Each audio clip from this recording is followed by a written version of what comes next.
these last few days of looking at everything we're doing offensively, defensively, special teams. So we've identified a lot of things that we want to do better. Other thing on play calling, I'm going to have Tommy call the plays on offense. I'm always looking at what can we do better. So the Cleveland Browns have a ton of trust have and finally faith in decided he's more than capable to get another play caller.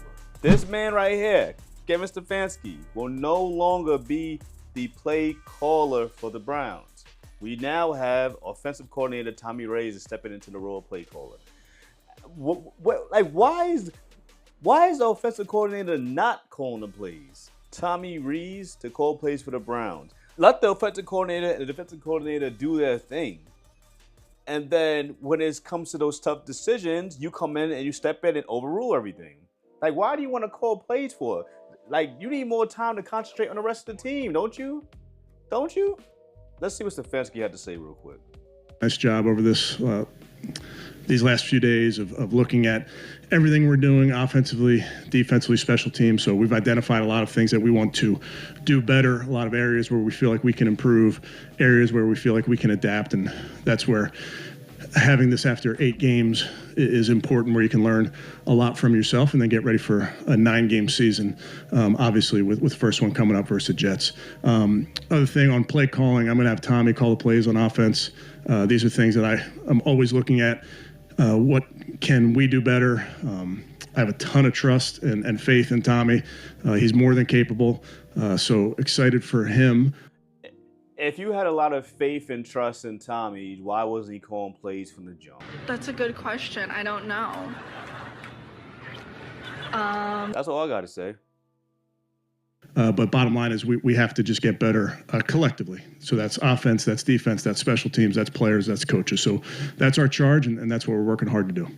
And with that, it says Stefanski has been the play caller since he became head coach of the Browns in 2020. So he's been a play caller since five years. What? He didn't want to give up nothing. However, in 2024, he turned over the play calling duties to former offensive coordinator Ken Dorsey ahead of Week 8 as the Browns looked to improve their 1-6 record at the time. So this is the same playbook. It's the same shit. He is doing the same shit. The Browns are in a similar position this season as they sit at 2-6 after the first 8 weeks of the season and coming off their bye week. So did it change anything last time? No.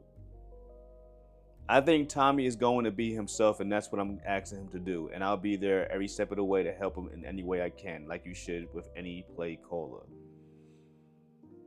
You've hired him to be the offensive coordinator. He should be calling plays. And you as a head coach, yeah, you're there with him. You're not going to be a helicopter mom, a helicopter coach. When decisions need to be made, you make the decisions. God damn. So on the Ken Carman show with Anthony Lima, they asked the question, how much will the Browns and Dylan Gabriel and Shedeur Sanders be affected by Tommy Rees? I think it'll be positive because Tommy Rees wants to save his job. So he wants to prove that he's the man for the job. So he's going to go out and perform the best way he can. But let's let him tell it. 4 quarterbacks in a quarterback quote-unquote competition, okay? Air quotes. If you have 4 QBs in a quote-unquote competition, the head coach can't keep an eye on all of them. So I imagine Tommy Rees was working with the younger quarterbacks, working with Dylan Gabriel, working with Shedeur Sanders. You're going to see Shedeur at some point here, regardless, unless his back is that locked up and he goes on IR for crying out loud, which would be horrific for the year.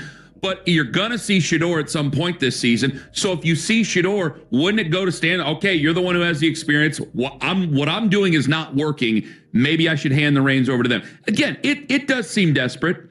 But everything you've done this year has been nonsensical. I mean, let's just go and say it. We've tried to rationalize it as best we can. You never did. You never did. I did. I tried to rationalize it, and because I just wanted things to work out, and it wasn't going to work out. A 4-quarterback competition going in camp and running 2 fields and doing all this stuff and having Shedeur have to throw to ball boys before practice and after practice and things like that because you don't have enough reps, that's bad. Trading away your 2 veterans before it's even halfway through the season, that's not good. And now you have a guy like Dylan Gabriel who looks completely in over his head. And the only argument that I can make for him, and it's the same thing Lance Reisland said to me on Friday, just out and about. It's like, oh, I just want to see what he does responding to really bad play. You have a younger guy working with younger players.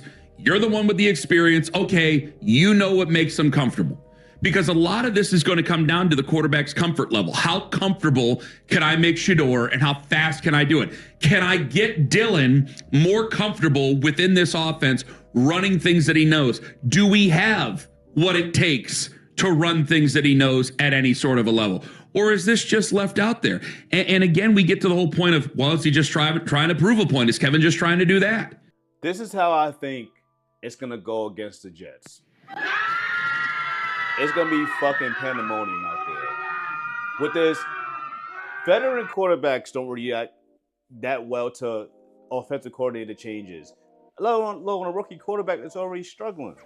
This is they lucky the Jets traded away two of their pro defensive players in Sauce Gardner and Quentin Williams.